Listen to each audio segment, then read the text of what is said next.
The crystal glasses chimed with a brittle, almost mocking sound as I watched my son, Daniel, raise a toast across the lavish ballroom, his eyes shining with a happiness I suddenly felt utterly excluded from. My heart, a vessel I thought was hardened by years of solitary resilience, seized up in my chest, a cold, unyielding fist squeezing out the last drops of warmth. What kind of mother, I wondered, is placed at the very edge of her son's wedding reception, tucked away behind a potted palm, at a table no one else seems to notice, a table whispered to be for the inconvenient and the uninvited, for the failures. Didn't I spend 28 years pouring every fiber of my being into him?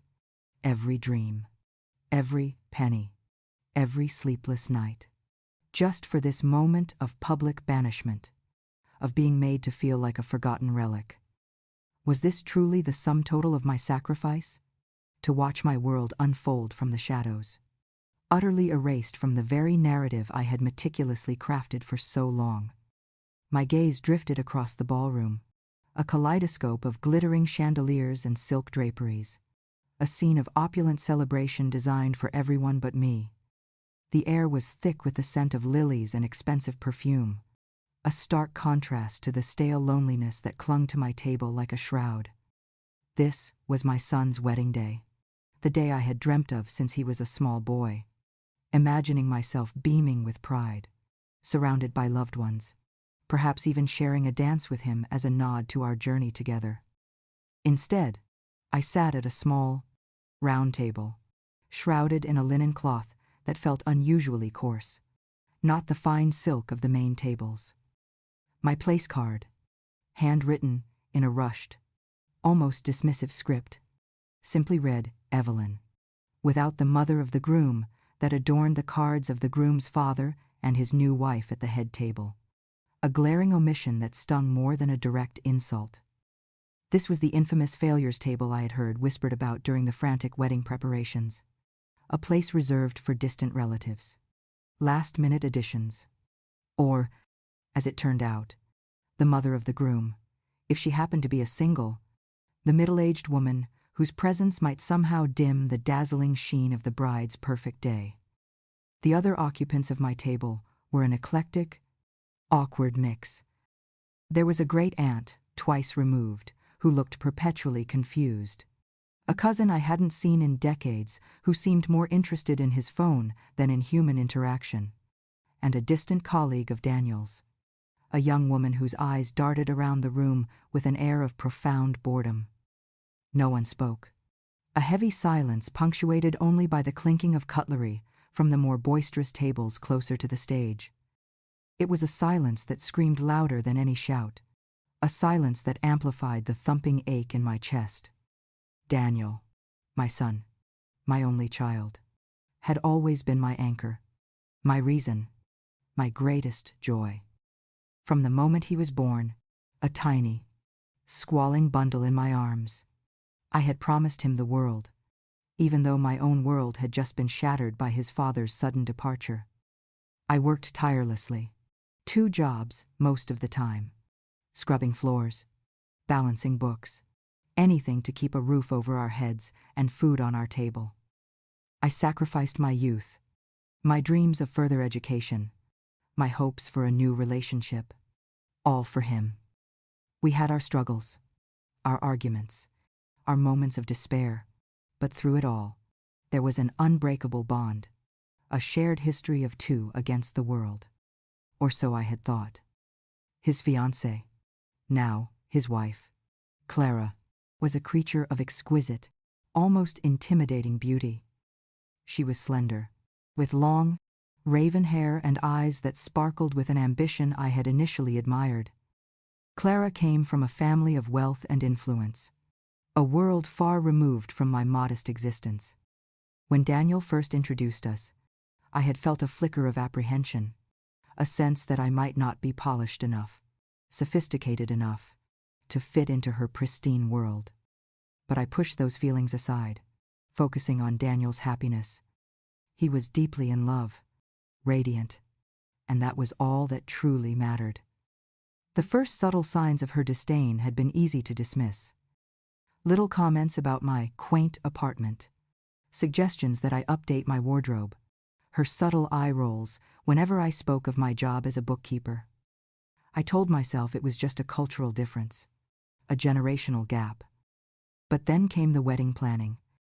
My suggestions for a more intimate, family-focused ceremony were met with polite but firm rejections. Every decision, from the venue to the floral arrangements, seemed to be made with an eye toward impressing Clara's powerful family and their elite social circle. I felt increasingly marginalized, a background figure in what should have been a joyous family affair. The table assignment, though, felt like a deliberate, carefully orchestrated act of humiliation. It wasn't an oversight. I knew it. Clara, with her meticulous attention to detail, would never have left such an important decision to chance. This was her statement, her way of delineating status, of marking territory. And Daniel, my sweet, thoughtful boy, had remained silent. That was the most agonizing part. He had seen me. I knew he had. Our eyes had met for a fleeting second as he walked past my table, escorting Clara to the head table, and his gaze had been filled with a strange mixture of embarrassment and avoidance. He hadn't stopped, hadn't even offered a reassuring smile. He had simply looked away, leaving me to drown in the churning waters of my own despair. A waiter, young and clearly overwhelmed, placed a plate of what looked like overcooked salmon in front of me, startling me from my reverie. The food at the main tables, I could see, was a different, more artful creation. My throat felt tight, a lump forming that no amount of water could dislodge. I picked at the salmon, my appetite completely gone, a bitter taste rising in my mouth. This wasn't just about a table, or the food, or even the slight. This was about my worth, my value, being publicly diminished, and by extension, my entire life's work being reduced to an inconvenient footnote. Just then, Clara, radiant in her elaborate white gown, stepped onto the small stage beside Daniel, taking the microphone. Her voice, usually soft and melodious, was amplified, carrying through the entire room. She thanked her parents, her bridesmaids, even the caterers, her words flowing like honeyed wine. Then, with a bright, almost artificial smile, she turned to Daniel's side of the family. And of course, she began, her eyes sweeping over the room, pausing, I imagined, just shy of my table. We want to thank Daniel's father, Richard, and his wonderful wife, Sarah, for all their support and love. It means so much to us to have such a united and loving family standing with us today. A ripple of polite applause followed, but my blood ran cold. She had deliberately, pointedly, omitted me, not just from the seating arrangement, but from the public acknowledgement. It was a surgical strike, precise and devastating. My vision blurred, the festive lights turning into shimmering halos of pain. I could feel a hot flush creeping up my neck, my cheeks burning with shame. I wanted to disappear, to vanish into thin air, to simply cease to exist in that moment. My hands, trembling slightly, tightened into fists under the table, my nails digging into my palms. A sudden, deep voice, smooth as aged whiskey, cut through the buzzing humiliation that enveloped me. "Excuse me, may I join you?" I looked up, startled, my tear-filled eyes meeting a pair of warm, intelligent ones. Standing before me was a man I had never seen before. He was tall, with a distinguished silver at his temples that only enhanced his dark, tailored suit. His smile was gentle, reassuring, and his gaze held an unexpected depth. He didn't look like someone who belonged at the failures table. He radiated an aura of quiet confidence, a nation of success earned rather than inherited. I seemed to be a bit lost. He continued, his voice resonating with an elegance that felt entirely out of place in this corner. The seating chart was a bit elusive, and I found myself wandering. Perhaps you could use a companion, if I may be so bold. My mind, still reeling from Clara's public snub, struggled to process his words. Who was this man? Why was he here? And why, of all tables, would he choose mine?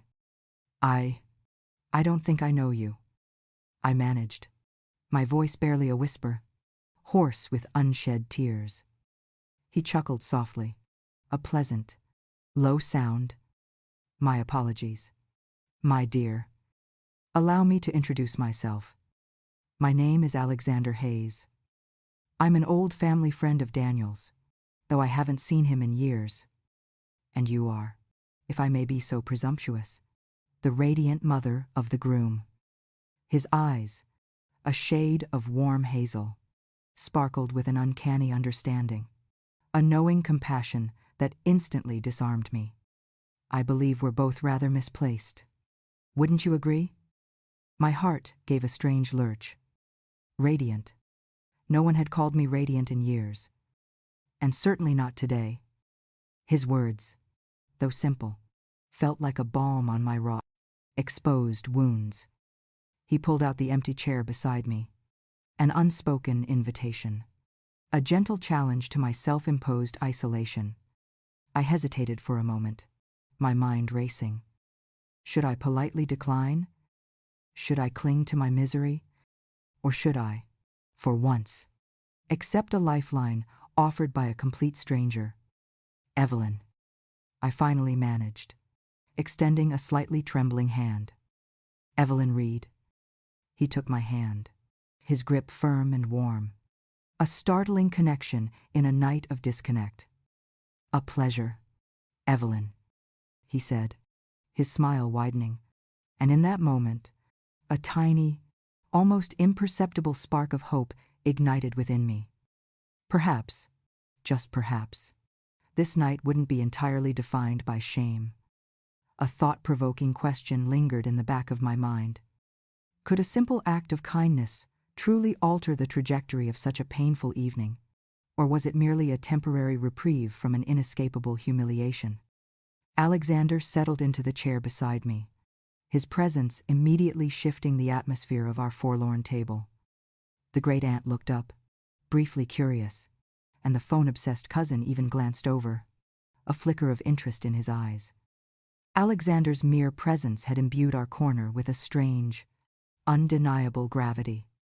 He wasn't loud or boisterous, but his quiet confidence drew attention, a magnetic pull that made people subtly turn their heads, wondering who this distinguished gentleman was, and why he was seated so far from the main festivities, yet seemed utterly unbothered by it. "This is quite the spectacle, isn't it?" he murmured, his voice low enough for only me to hear, a conspiratorial intimacy already forming between us. He gestured subtly with his chin towards the main stage, where Clara was now directing a small child, presumably a flower girl, to pose for a photograph. A triumph of meticulous planning, I gather. There was a hint of irony in his tone, a subtle critique that resonated deeply with my own unspoken thoughts. I offered a weak smile, finding my voice a little stronger now. Meticulous is one word for it. Overwhelming is another. He nodded, his gaze meeting mine with an understanding that felt almost uncanny. I imagined so, especially for the mother of the groom, whose love and sacrifice are the very foundation upon which such a grand occasion is built. His words were like a soft touch, acknowledging the pain I had just endured, without needing to explicitly state it. He saw me, truly saw me, in a way my own son had failed to do. "You speak as if you know," I said, a little defensively, yet also profoundly relieved. "I do," he replied, his gaze growing distant for a moment, a shadow passing over his usually bright eyes. "I remember my own mother's quiet strength. A single mother, much like yourself, I presume. She built a life from nothing, gave me everything. And sometimes, the world, with its grand displays and social hierarchies, fails to acknowledge the true architects of our happiness. His words struck a chord so deep within me. It felt as though he had peered into the very essence of my soul. He understood the invisible labor, the countless sacrifices, the often unheralded battles fought in silence. We fell into a comfortable rhythm of conversation, a gentle ebb and flow that felt entirely natural. He asked about Daniel, about my memories of raising him, and I found myself opening up, sharing anecdotes that had been locked away in my heart for years. I spoke of Daniel's mischievous grin as a toddler, his unwavering curiosity, his artistic flair, his clumsy attempts at cooking. Alexander listened with genuine interest, his head tilted, his eyes conveying a warmth that melted away some of the frostbite that had settled around my heart. He spoke of his own life, in broad strokes. He was an entrepreneur, now mostly retired, involved in various philanthropic endeavors. He spoke of traveling, of a love for classical music, of a quiet life that resonated with a depth of experience. As the evening progressed, the music shifted from soft background melodies to livelier tunes. Couples began to drift onto the dance floor. Alexander turned to me, a mischievous glint in his eyes. "So, Evelyn," he began, a small smile playing on his lips. "How about we give them something to talk about? A little defiance, perhaps." He extended a hand, a silent invitation to the dance floor. "May I have this dance?" My heart fluttered. I hadn't danced in years, not truly. My life had been too busy, too focused on survival, on raising Daniel. The thought of stepping onto that floor, under the gaze of hundreds, filled me with a mixture of terror and exhilaration. But Alexander's steady gaze, his unwavering confidence, emboldened me. "I haven't danced in a long time," I confessed, a nervous laugh escaping my lips. "Then it's high time you did," he said simply, his hand still extended. "Life is too short, my dear, to let others dictate your joy." I took his hand, his touch surprisingly gentle, yet firm. As we walked towards the dance floor, I could feel eyes on us. Not just the curious glances from our table, but from other tables nearby. A distinguished man, walking hand in hand with the single mother relegated to the failures table. It was an unexpected sight. He led me to a less crowded part of the floor, where the light was softer. The band was playing a slow, romantic waltz, a classic that brought a nostalgic ache to my chest.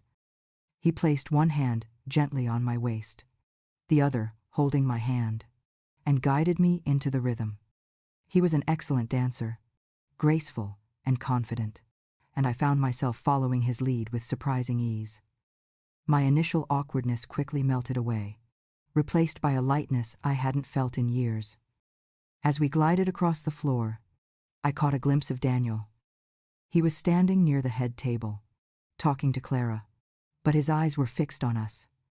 His expression was unreadable, a mixture of surprise and perhaps something else, something akin to discomfort.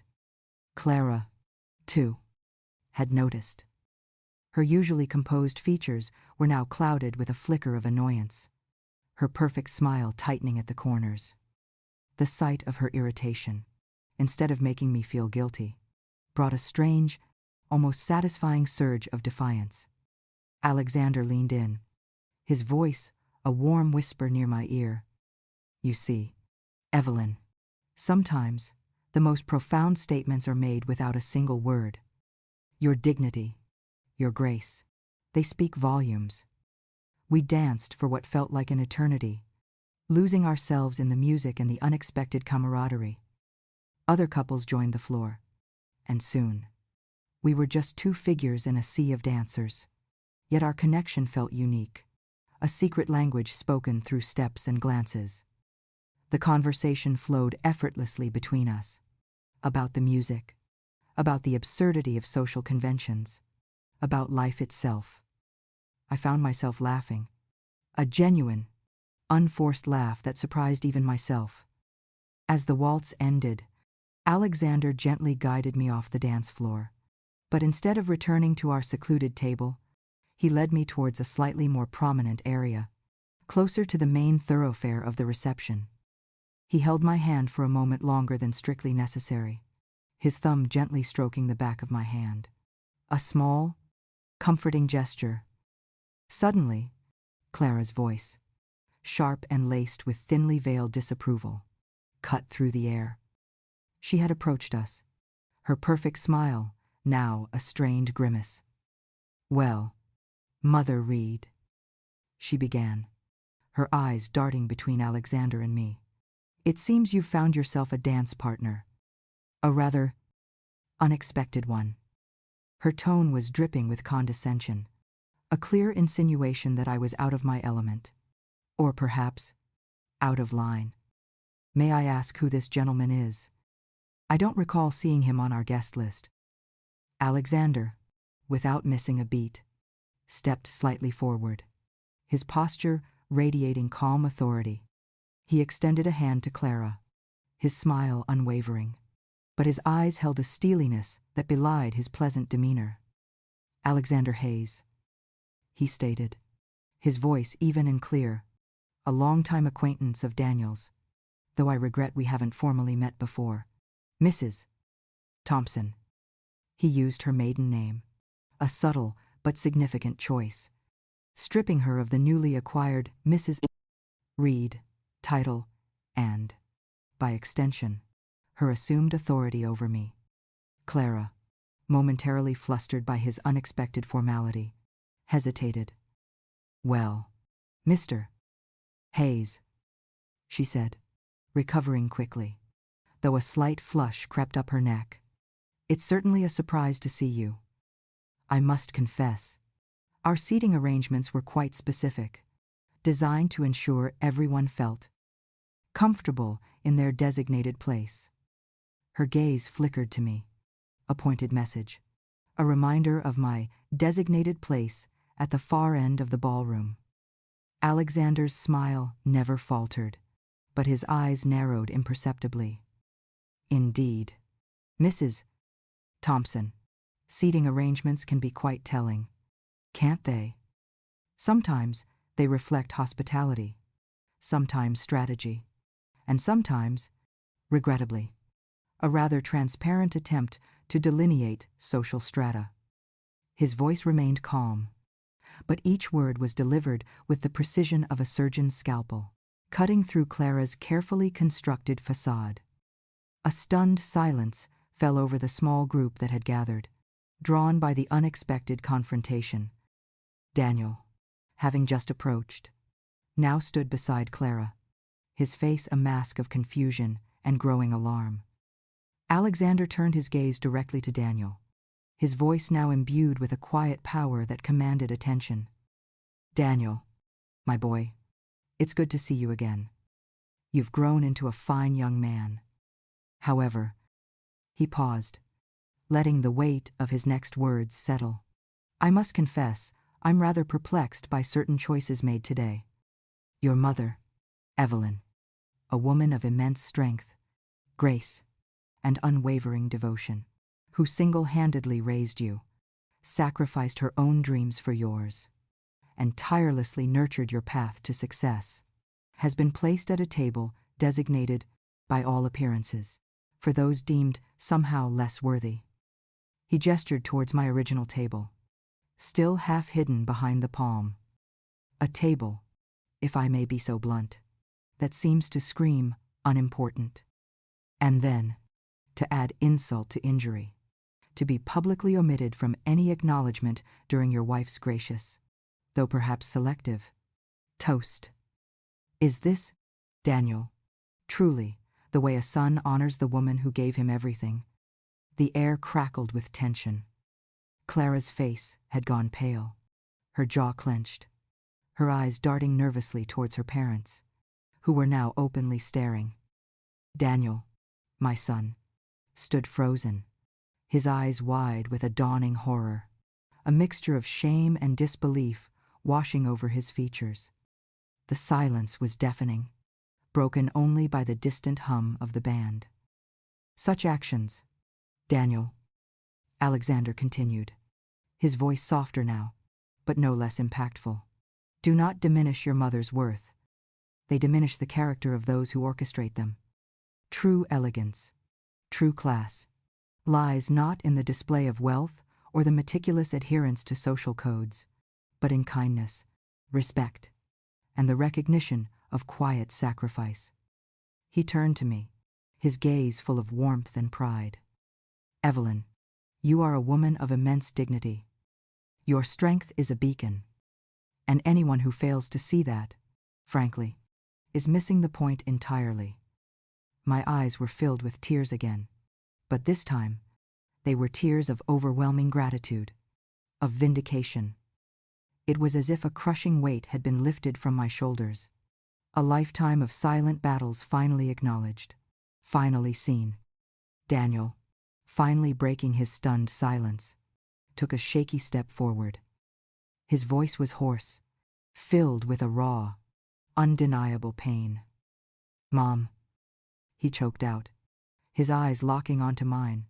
"Mom, I didn't see it. I let it happen. I'm so sorry. Oh, Mom, I'm so incredibly sorry." He rushed towards me, sweeping me into a tight embrace. It was a clumsy, desperate hug, full of the unspoken apologies of a son who had suddenly, brutally, awakened to his own complicity. I clung to him, burying my face in his shoulder, the years of hurt, the pain of the past few hours, dissolving into a flood of tears. Alexander, my unexpected champion, stood quietly beside us, a silent guardian, a knowing smile gracing his lips. The climactic moment had shattered the illusion, exposed the truth, and in its wake, offered the first fragile glimpse of healing. Daniel pulled back, his eyes red-rimmed, his hands still gripping my shoulders. "Mom," he repeated, his voice thick with emotion, "I swear, I didn't realize. I knew the table assignment was a little off, but I thought it was just an oversight. I never imagined. I never thought Clara would do something like this. And for me to just stand by, to not say anything. I'm so ashamed." He looked at Clara, a flicker of betrayal in his eyes, then back to me, his gaze full of remorse. Clara, recovering her composure, albeit with a forced grace, tried to interject. "Daniel, darling, it was merely an organizational decision. We had so many guests, and we wanted to ensure everyone was with people they knew, people they could relate to." Her voice was high-pitched, a desperate attempt to regain control of the narrative. Alexander, still standing calmly, though his posture seemed to have subtly shifted, a ready protector. "Mrs. Thompson," he interjected softly, "I think we both understand the subtext of relating. And I assure you, Evelyn's capacity for relating, for kindness, for genuine connection, far exceeds any superficial measure of social status you might attempt to impose." He paused, his gaze unwavering. Perhaps a sincere apology, rather than an elaborate excuse, would be more fitting. Clara's lips thinned, but under the combined weight of Alexander's unwavering gaze and Daniel's palpable distress, she seemed to deflate. She looked around, realizing the audience she now had, the hushed whispers that had begun to spread through the nearby tables. This wasn't just a private family dispute anymore. It was a public spectacle, and she, the radiant bride, was rapidly losing her carefully constructed sheen. I apologize, Evelyn," she mumbled, her words clipped, her eyes avoiding mine. "It wasn't my intention to cause any offense. I merely thought, I thought it would be best." Her apology was far from genuine, a mere formality extracted under duress. But it was a start. It was an acknowledgement, however grudging, of the wrong she had committed. And in that moment, for me, it was enough. The healing, I realized, would be a long and arduous journey, but at least the first painful steps had been taken. The rest of the evening passed in a haze.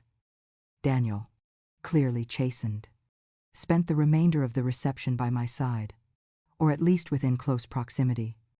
He introduced me to his friends, made sure my wineglass was full, and even shared a dance with me. A slow, tender moment on the dance floor, where he whispered more heartfelt apologies into my ear. "I love you, Mom," he said, his voice cracking. "More than anything, I promise. I'll never let anyone treat you like that again. I should have stood up for you." Alexander, my knight in shining armor, remained by my side as well, a comforting presence. He exchanged pleasantries with other guests, always introducing me with a warmth and respect that subtly countered Clara's earlier dismissiveness. His very presence served as a shield, a silent declaration that I was not alone, that I was valued. As the reception wound down, he walked me to my car, the night air cool on my flushed cheeks. "Thank you, Alexander," I said, my voice thick with emotion, turning to face him. "I don't know what I would have done without you tonight. You saved me." He smiled, a gentle, knowing smile that reached his eyes. "You were never truly lost, Evelyn. You simply needed someone to remind you of your own strength. And perhaps I needed someone to remind me of the power of genuine connection." He paused, his gaze lingering on mine. "This act we put on tonight, it felt rather real, didn't it?" My heart gave a little jump. "It did," I admitted, a blush creeping up my neck. "More real than I ever expected." "Good," he said, his smile widening, "because I was rather hoping we could explore that reality further.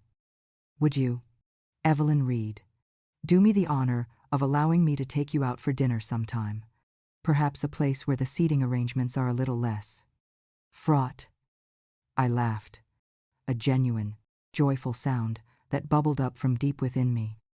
"I would like that very much, Alexander Hayes." And so, what began as a charade to protect my dignity blossomed into something truly beautiful. Our first date was indeed at a charming, unpretentious restaurant, where the only hierarchy was the deliciousness of the food and the warmth of the conversation. We talked for hours, sharing stories of our lives, our triumphs, our disappointments. Alexander told me more about his past. He had indeed been raised by a single mother, a fiercely independent woman who had instilled in him a deep respect for resilience and grace. He had been married once, a long time ago, a relationship that had ended amicably, but had left him cautious about opening his heart again. He spoke of his 2 grown children, both successful and living abroad, and the quiet loneliness that had sometimes crept into his solitary life. In turn, I shared the full story of my journey as a single mother, the struggles, the joys, the sacrifices. I spoke of the fear, the isolation, the constant worry, but also of the immense pride and love I felt for Daniel. Alexander listened intently, his eyes reflecting a profound understanding, a shared empathy for the paths we had both walked, albeit separately.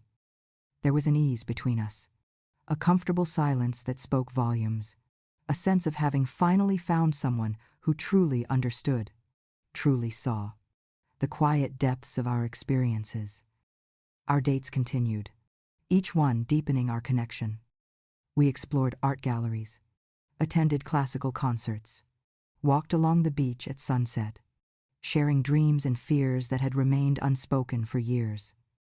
I found myself falling in love with his kindness, his wisdom, his quiet strength, and the way he made me feel cherished and seen.